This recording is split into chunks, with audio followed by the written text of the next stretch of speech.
Ever scroll through social media and see all those race photos and think like, ugh, Yeah. do my runs even count? Right. Am I even a real runner if I haven't gotten like a medal or something? It is funny, isn't it, how Yeah. that idea has gotten so big? Like, you need a race to prove you're a runner. It's like we forget that running can just be its own reward. That's so true. And that is exactly what we're diving into today. We're looking at this article from rockingultra.com. Okay. It's this great blog. Hundreds of articles, literally, all about running. Nice. So whether you're like, super experienced or just starting out, there's something there for you. Cool. And they really focus on like the mental and physical side of running. Mm-hmm. It's not just about how fast you can go. Yeah. Yeah. I think a lot of us fall into that trap. Like, I know I have. so sure. Where it's all about, did I get a PR? Did I beat my last time? Right. But this article is really pushing back against that whole real runner thing. So let's get into it. Yeah. What does this article say about why we even feel this pressure to race in the first place? Well, it starts by saying, like, this idea is everywhere.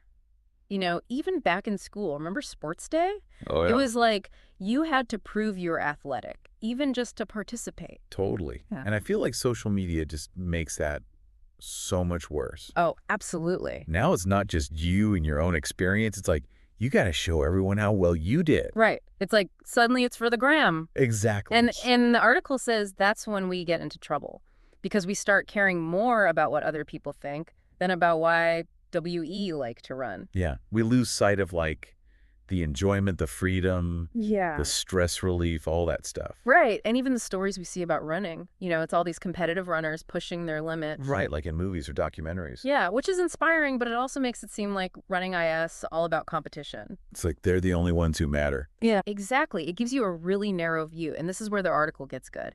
It says that not racing can actually be really freeing. Oh, interesting. Yeah, it can help you have a healthier relationship with running. One where it's about joy and figuring yourself out, not about pressure and proving something. So tell me more about those benefits. What does the article say specifically? Well, the biggest thing is no pressure. When you're not training for a race, you run when you want, how you want. You don't have to worry about hitting certain paces or mileage. Exactly. You can just listen to your body and do what feels good. That's huge. Yeah. Especially if you're getting burnt out or starting to, dread your runs. Yeah, and think about it. When you're not always pushing to your max, you're less likely to get injured. True. So you could actually run for much longer. It becomes something you can do your whole life, not just a short burst. That's a really good point, especially for people who are, maybe feeling discouraged about their running. It's like the article's giving them permission to just let go of those expectations and find the fun in it again. Exactly. And it's not even just about avoiding burnout. Without race training, you can explore so much more. Different trails, different speeds, maybe even throw in some walking or hiking. So it's more about the adventure. Totally. It's about finding out what your body can do in a bigger way. Okay, I'm sold on not racing. Mm-hmm. But does the article, like, completely write off races altogether? Not really. It actually says they can be good for some people. Like, having a race coming up can help you stick to a training plan. Oh, yeah. That makes sense. And races can be really social. Right. There's that whole community aspect. Exactly. Training and finishing a race with other people can be really powerful. For sure. For sure. So it's not about hating on races. Yeah. It's more about saying they're not the only way to be a runner. Exactly. There are other options. And that's what's important for our listeners to take away, right? It's about asking yourself, do the benefits of racing actually work for me? Or are there other ways I can get those same things out of running? It's about deciding what running means for you personally. Which I think is a really empowering message. Absolutely. And rockingultra.com does a great job of explaining all this in a way that's easy to understand but also makes you think. Yeah. And in part 2, we're going to talk about some of the tips the article gives for being a happy runner who doesn't race. We'll talk about stuff like setting your own goals, finding your running crew, and celebrating all those little wins that maybe only you notice. All the things that make running fun, whether you have a bib number or not. Exactly. So stick around for part 2, where we'll keep digging into all this awesome stuff from rockingultra.com. All right, so we're back, and we're still diving deep into this rockingultra.com article. Still loving this article. Yeah, it's good stuff. We've been talking about how to, ditch the pressure to race, but the article doesn't just stop there. It actually gives you some ideas for how to enjoy running on your own terms. Which is awesome. Yeah. Because it's like, okay, no racing, but then what? Right, exactly. And one of the coolest things it talks about is changing how you think about success. Hmm, interesting. How do you mean?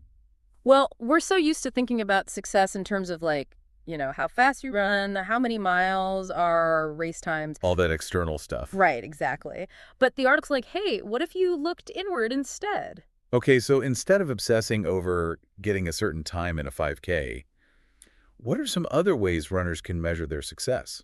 Well, it talks about setting goals that are about the process, not the outcome. So, like, instead of saying, I want to run a 5K in under 25 minutes, you could say, I'm going to run 3 times a week no matter what. Exactly. It's not about the end result. It's about building those habits that support your running in the long term. I can definitely see how that would take the pressure off. Yeah, and it's something you have total control over. Yeah. If your goal is to run 4 times a week and you do it, even if you don't PR in your next race, you can still feel good about yourself. That's a great point. Yeah. What are some other examples of those process-oriented goals? It could be anything that makes your running better and more consistent. Maybe it's doing strength training twice a week or finally starting that stretching routine you've been putting off. Right, it's all about those actions you can actually control every single day. Exactly. The article also talks about something called intrinsic motivation. Oh yeah, I've heard of that. What is that again? So extrinsic motivation is when you're motivated by rewards, like medals, PRs, or even just people telling you did a good job. Which can be motivating, for sure. Yeah, but it doesn't always last. Because at the end of the day, running is a personal thing. Right. It's about how you feel when you run, not what other people think. Exactly. And that's where intrinsic motivation comes in. Right. It's about doing something because you love it, because it makes you feel good.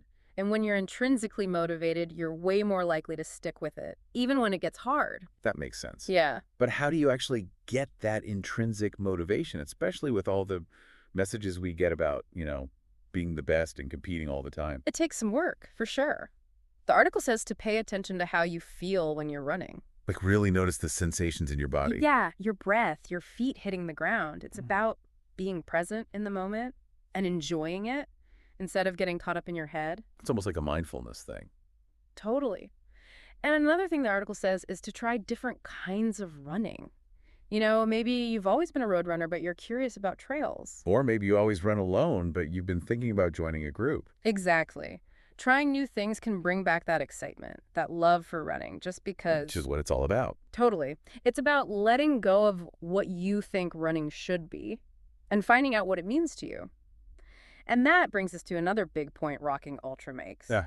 Celebrating your wins, no matter how small. Because sometimes those little wins are the most important. Oh, absolutely. They keep you going. They keep you motivated. Yeah, it's easy to get caught up in those big, flashy achievements and forget about all the little victories along the way. Like maybe you finally ran that extra mile you've been working towards, or you got yourself out the door for a run when you really didn't feel like it.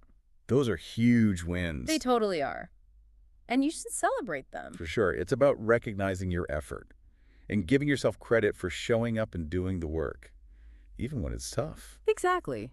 Those little wins build your confidence and make you feel like you can do it, which are super important for staying motivated and enjoying running in the long run. So listeners, what are some of those little wins you've had in your running lately? Think about it. Take a minute to appreciate them. Because they really do matter. And remember, celebrating those wins doesn't have to be anything crazy.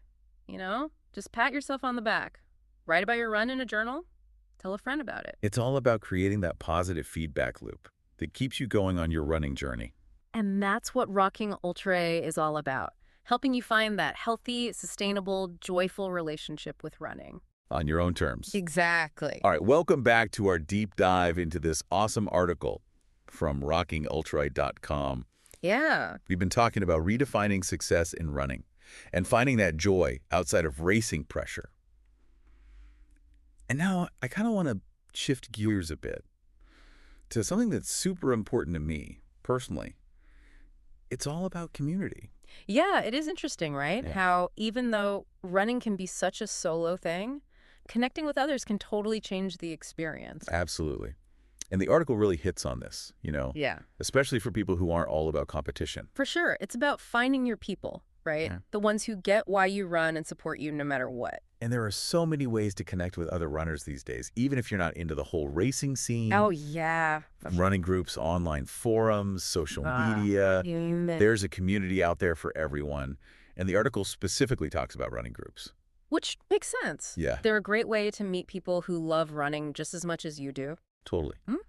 And share tips and advice. Get motivated by each other. And those long runs don't feel nearly as long when you've got people to chat with. Oh, absolutely. Oh. Not to mention, I've found some of my favorite running routes. Oh, for sure. And made some amazing friends through group runs. It's just different, you know? Yeah. When you're sharing those miles with people who get it. It really is. Yeah. And not to mention, sometimes those group runs turn into like impromptu therapy sessions. Oh, tell me about it. Right. Fresh air, good conversation. It's a recipe for a good mood. It really is.